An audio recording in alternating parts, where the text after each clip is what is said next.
பெர்ஸ்பெக்டிவாக மாற்றி ஆடுங்க, இல்லை உங்களுக்கான விஷயத்த கொஞ்சம் ரியலைஸ் பண்ணி ஆடுங்க. ஸோ இதுக்கான ஒரு இனிஷியேஷனாக வந்து என்ன சொல்கிறேன்னா, அதை இனிஷியேட் பண்ண இடத்துல அந்த ஜெயிலோட ப்ராசஸே அவங்களுக்கு கொஞ்சம் மோல்ட் பண்ணியிருக்கோன்னு நினைக்கிறேன். அவங்க அன்றைக்கி கண்ணெலாம் உட்காந்து பேசினதெல்லாம் பார்த்தீங்கன்னா இன்றைக்கி ஃப்ரைடே எபிசோடில் வரும். நான் லைவில் பார்த்தேன்.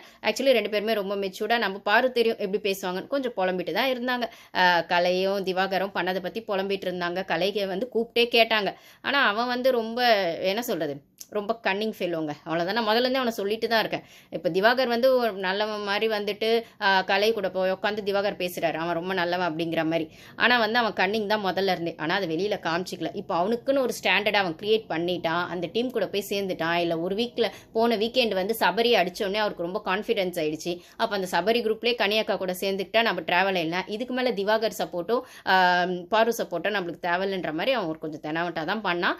அப்போ வந்து பாரு கூப்பிட்டு கேட்கும்போது அதே தெனாவட்டோட தான் பதில் சொன்னான் அப்படின்னு சொல்லும்போது, ஆனால் அது வெளியில் தெரியாமல் இவங்க ஒன்று ஃப்ரெண்ட்ஷிப்குள்ளே இருக்கிற ஒரு நியாயமான விஷயம். நான் என்ன சொல்கிறேன்னா, அவ்வளோ கான்ஃப்ளிக்ட் வரலாம், கான்ட்ரவர்சி வரலாம். ஆனால் அது மற்றவங்க கிட்ட போய் நம்மளுக்கு யார் எதிரியாக இருக்காங்களோ, இன்னொரு ஆப்போசிட் குரூப் இருக்கோ, அவங்க போய் சொல்கிறது ஃபேர் கிடையாது. ஒருவேளை நீங்கள் சொல்லணும்னு நினச்சா முகத்துக்கு நேரம் இவங்ககிட்டயே அதை சொல்லணும். ஆனால் இவங்ககிட்ட அதை சொல்லாமல் நீங்கள் அங்கே போய் சொல்கிறீங்கன்னா, பாரு பார்த்தீங்கன்னா முன்னாடியும் சொல்லுவாங்க, அதுக்கப்புறமும் போய் எல்லாருக்கிட்டையும் புலம்ப மாட்டாங்க. அவங்களுக்கு யார் ட்ரஸ்ட்டாக இருக்கோ அவங்ககிட்ட போய் புலம்புவாங்க அப்படின்னு சொல்கிற இடத்துல. அப்போது கலை வந்து இங்கே பாரு அவ்வளோ கேள்வி கேட்டோம், எதுவுமே பதில் சொல்லாமல் கூப்பிட்டு கேட்குறாங்க பாரு. ஆக்சுவலாக நான் பேசுகிறேன் நான். அப்போ வந்து ஆனால் இங்கே கம்முன்னு இருந்துட்டு, ஆனால் பாரு பற்றின இருக்க அவ்வளோ வெஞ்சன்ஸ், அவ்வளோ டர்ட்டி மைண்ட், அவ்வளோ அழுக்கையாக திருப்பி கனி கிட்ட போய் புலம்புறாங்க, ரம்யா கிட்ட போய் புலம்புறாங்க. அப்போ திவாகர் வந்து அங்கே போகவே இல்லை.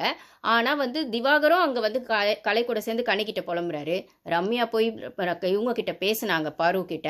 ஆனால் ரம்யாவும் பாரு கிட்ட பேசுனதுமே கனி கிட்ட சொல்கிறாங்க. நான் கேட்குறேன், அந்த கனி குரூப்பில் எவ்வளோ பஞ்சாயத்து இருக்குது உள்ள. கனி கெமி எஃப்ஜே ஆதிரை 1008 வந்தால் ஏன் பிரவீன் கெமி எது வந்தாலுமே ஏதாவது மூச்சு பேச்சு விட்றாங்களா? அப்படி முக்கிட்டு அப்படியே அழுத்திக்கிட்டு இருக்காங்க. அவங்க டீமை விட்டு கொடுப்பாங்க.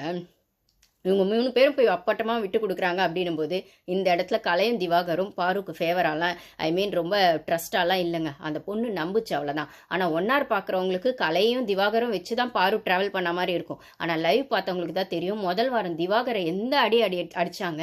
அதுக்கப்புறம் 10 நாமினேஷன் கலைக்கு மட்டுமே வந்துடுச்சு. கலையே கார்னர் பண்ணி பேசினாங்க. ஆனால் இவங்க 2 பேருக்காகவும் கலை அந்த பொண்ணு ஸ்டாண்ட் எடுத்தது. ஆனால் இன்னைக்கு அந்த பொண்ணுக்கு ஸ்டாண்ட் எடுக்க இவனுங்க 2 பேருமே அப்படியே அல்ட்டா உல்ட்டா பெல்ட்டி அடிக்கிறாங்க. அவ்வளோ கோவமாக இருந்தது எனக்கு.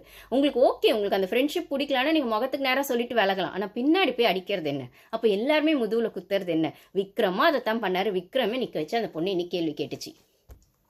சரி, ஓகே. அப்போ வந்து ஒஸ்ட்டில் வந்து கனியக்காவை ஏன் வந்துட்டு பாரு சொன்னாங்கன்னா, அவங்க தெரியாமலாம்